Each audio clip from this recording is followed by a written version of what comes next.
Je suis avec Monique Loubert, auteure jeunesse. Bonjour. Bonjour. Alors, vous êtes venue nous parler du 3e tome d'une série de livres que vous avez fait, qui est des livres jeunesse qui ont une particularité, c'est bien ça? Je pense que l'héroïne du tome 3 est une jeune fille sourde, c'est ça? Exactement, qui s'exprime en langue des signes. Est-ce que vous pouvez nous parler un petit peu de votre série de livres? C'est quoi l'histoire?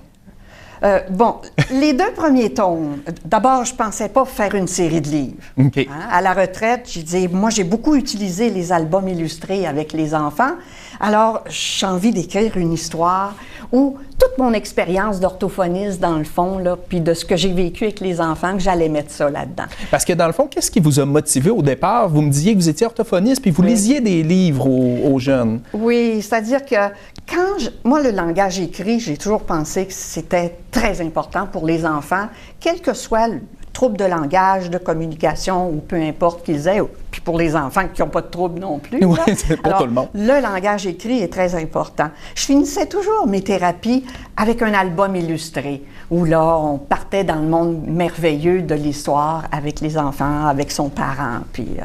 Et à la retraite, je me suis dit, je devrais en écrire une histoire, moi. Parce que souvent, les albums illustrés, des fois, il y a beaucoup de livres où il y a une morale. Moi, je voulais quelque chose qui emmène les enfants plus loin dans leur bien-être, puis dans leur imagination. Et c'est là que le premier tome est sorti, 2016. À l'été 2016. Et puis la première fois que je l'ai raconté dans une classe, parce que j'avais raconté l'histoire à mes petits-enfants, puis d'autres aussi, la première fois que je suis allée en classe le raconter, à la fin, je demande toujours, est-ce que vous avez eu peur des oulis? C'est des monstres, c'est une histoire de monstres. Oui, d'ailleurs, on en a un ici, c'est ça? Oui, il y a une vieille couturière en moi qui a dit, tu ne feras pas juste écrire des livres, là, fais des toutous. Celui-là, c'est pour traîner à ma sacoche ou à un pack-sac, cette grosseur-là. Mais vous en avez fait des plus gros. J'en ai des gros, puis j'ai le grand-papa Zouli qui est celui dans le tome 3 qu'on va aller sauver. C'est bon. Donc, vous demandiez, est-ce que vous avez eu peur des oulis? Et j'ai une petite fille qui dit, ben moi, j'avais peur qu'ils mangent les filles, parce qu'il y a 2 petites filles qui sont faites enlever par des oulis. Les garçons vont les sauver durant la nuit, pendant que les monstres dorment, c'est une bonne idée, avec l'aide d'une moufette puis d'un hibou. Okay. Je vous raconterai pas ce C'est ça, on ne dévoilera pas trop d'histoires. On ne dira pas tout, là. Mais une petite fille, elle dit, j'avais peur qu'ils mangent les filles. Fait que, de retour chez moi, je le lis, je dis, puis là, tout le monde disait, ben non, ils sont fins, les oulis. Mais j'ai dit, c'est vrai que c'est pas évident. Puis mon conjoint, Pierre, m'avait dit, quand il a lu un de mes manuscrits, là, en cours de route, il dit, ah, ce serait le fun que tu écrives le point de vue des oulis. OK. Mais là, je me disais, ben là, point de vue, je ne ferai pas parler les oulis. Mais quand, puis c'est resté comme ça, mais quand la petite fille m'a dit, j'avais peur qu'ils mangent les oulis, qu'ils mangent les filles, je veux dire. Oui. J'ai dit, je vais réhabiliter mes oulis. Alors, vous voyez, le premier, Tommy et Zachary contre les oulis. Okay. Ils vont à la chasse aux oulis pour sauver des filles. Le deuxième, là, on est chez les oulis.